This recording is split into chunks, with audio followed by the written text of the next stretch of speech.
Today, us Welshies are generally considered to be real home birds, aren't we? We don't like travelling very much, we don't like leaving Wales, and that's certainly true for me.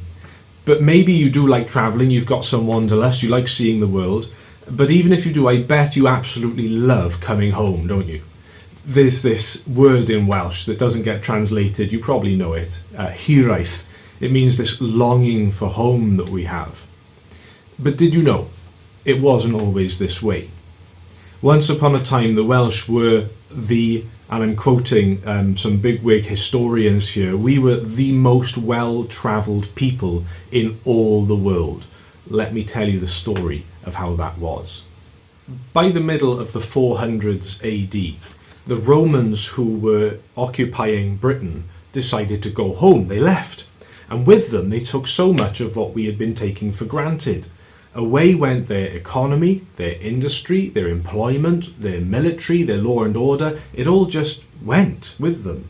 And so British society had a very steep decline, and some historians even go so far as to call it a collapse. Everything just vanished, and there was a degree of anarchy came in. Britain was at the mercy of rival lords who all wanted to get their fair share. Seeing the opportunity, neighbouring nations also invaded Britain and were trying to get their chunk out of it too. And the biggest and the tallest, the strongest, the mightiest at the top, they were stamping on the people at the bottom. It was a really tough time to be British. You could no longer presume on having employment for your skills. And you could no longer presume that the strongest lord who lived down the road wasn't going to come and take all your stuff from you without any recompense either. It was a really tough time to be a Briton in those days. But there was one group of people who suffered through this time differently from all the rest. One group of people who had the necessary wherewithal, infrastructure, skills, and most importantly, they had this ethic, which meant that not only they could look after themselves and weather this time, but also they could look after other people as well. I am of course talking about who else? But the church, the Christians. If you lived in this time in Britain and you needed anything, if you needed help, a friend so that you weren't lonely, if you needed medicine because you were sick, if you needed an education or employment or somewhere to sleep tonight, whatever it might have been, then it was to the Christians you would have to go. And many did. We actually have a series of documents called the Vita, or the Lives, and they're basically biographies of people who lived in and around this time. And some of the details can be rather fantastical and hard to really work out what's going on. But there's a thread that runs through them all that is believable and beautiful. They go like this. Whoever this individual is that the biography is about begins their life a normal Briton, living in Britain, and something terrible happens to them. And it sort of matches what we expect from a declining society like that. Say a bandit comes to their town and burns the village, or some horror happens to them and they're abused or whatever it is, and they need help. And so they turn to the Christians, and the church helps them and takes them in.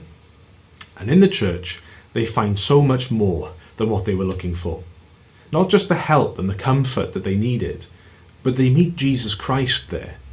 And Jesus gives them a life that is so much brighter than anything they could have anticipated, so much brighter than any darkness than they were in before. And they're converted, they become real Christians.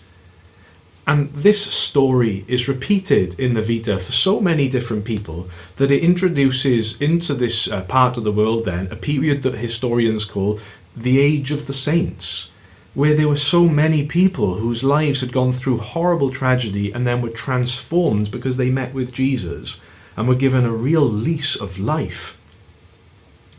Welsh Christians, with Celtic brothers and sisters in the Lord Jesus, began to evangelize and spread the light of Christ wherever they could go. They wanted other people to know about the light Jesus gives, which swamps the darkness of the life in the world that they lived in. Welsh Christians began to travel overseas to share the gospel. They went to Ireland and to Cornwall. They went to Scotland. They went to France over the Channel and even further south, setting up Christian communities in Spain.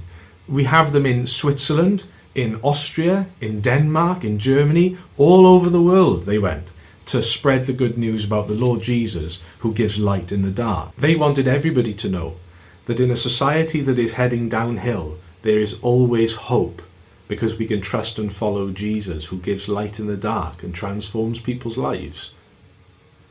Let's come back to today. I don't know if you'll agree with me, I think you might, when I say that it feels like society is on a downhill slope right now, and the darkness is creeping in. Horrible things are happening to people more often and with greater intensity, and they don't know where to go for help.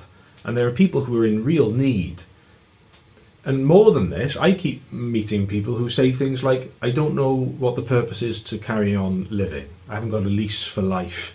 I feel like my whole life is in black and white, and it's 2D, it's flat, and it's dull, and it's hard.